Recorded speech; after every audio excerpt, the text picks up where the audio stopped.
my favorite car ever made.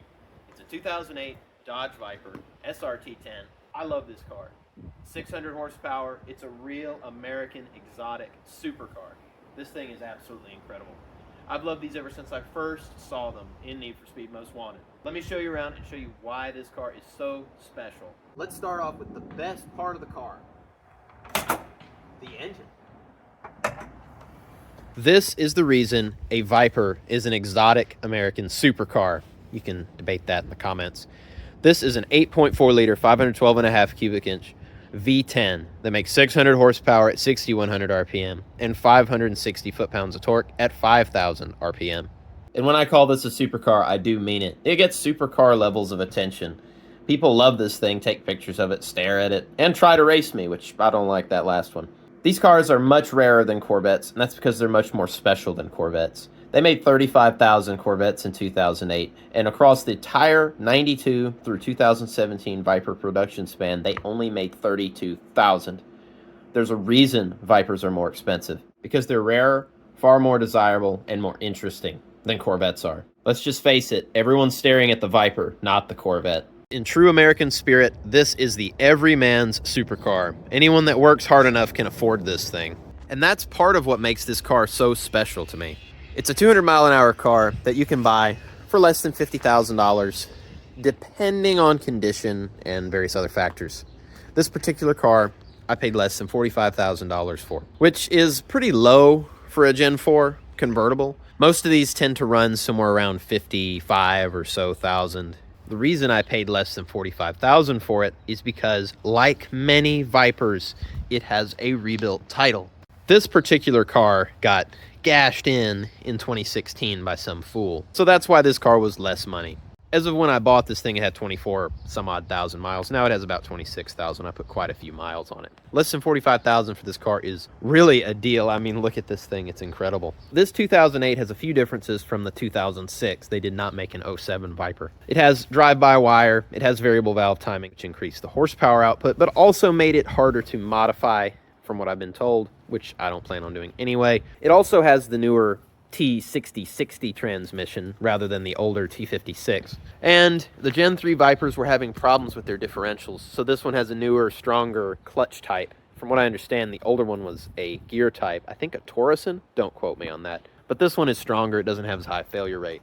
Another thing they changed was the pickup. This does have a wet sump, which is kind of a letdown. I wish it was dry sump. But anyway, they put a new swinging style pickup, so in corners it wouldn't starve for oil like the older ones did. The Gen 3 Vipers were notorious for getting the center 2 rod bearings to spin on a racetrack unless you overfilled it, which was pretty stupid.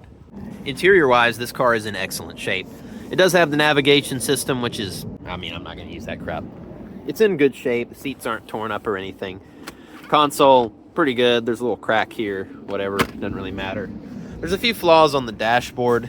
It's hard to get on camera, but it's a little warped in spots. I don't know if you can see that. I don't know why that is, but it is slightly warped. The top is in excellent shape. I try to take it down as much as I can, but as cold as it's been, I'm not doing that every day. And even though the navigation thing sucks, this actually has a really good stereo with really good sound, especially considering how old the car is. Although right now I'm using an FM transmitter, which I made that on a switch circuit so it turns off with the car, because that, yeah, the CD isn't cutting it. I'll eventually put an aftermarket unit in or something.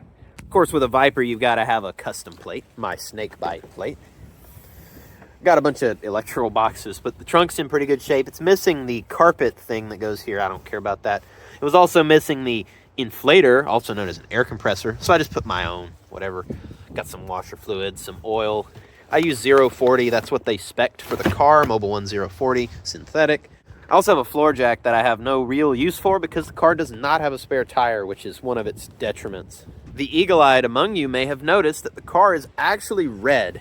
This is a vinyl wrap, which you can see has its flaws in certain spots. It looks great overall, though. This car was originally black when it was made new. After it was wrecked, they repainted it red. I'm guessing it's Viper red. I don't know if it's really that color or not. The car looks very nice. It does have some flaws. That is where the post-catalytic converter is.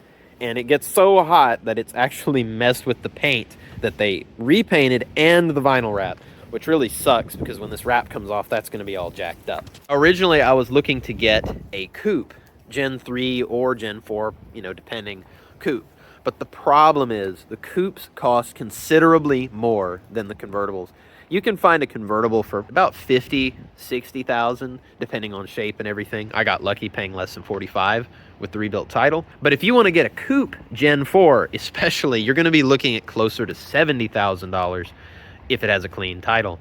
They are very expensive. Gen 3 coupes tend to run about $10,000 less than a Gen 4. These cars are just not cheap, no matter which way you spin it. I ended up finding a really good price on this Gen 4 convertible, and I'm very happy with it. It's a fantastic car. One of your most major expenses for this car will be the tires. They just are very, very expensive. If you buy a matching set of Michelin tires, you're looking at about $2,000 for a set. They are very, very expensive. I hope this video was entertaining or at least informative. This is a really fantastic car, and it's, like I said, it's my dream car. I'm very happy to have gotten this. I'll see you in the next video. There'll be plenty more on this car. I've already made a few, so we'll see you in the next one. Thanks.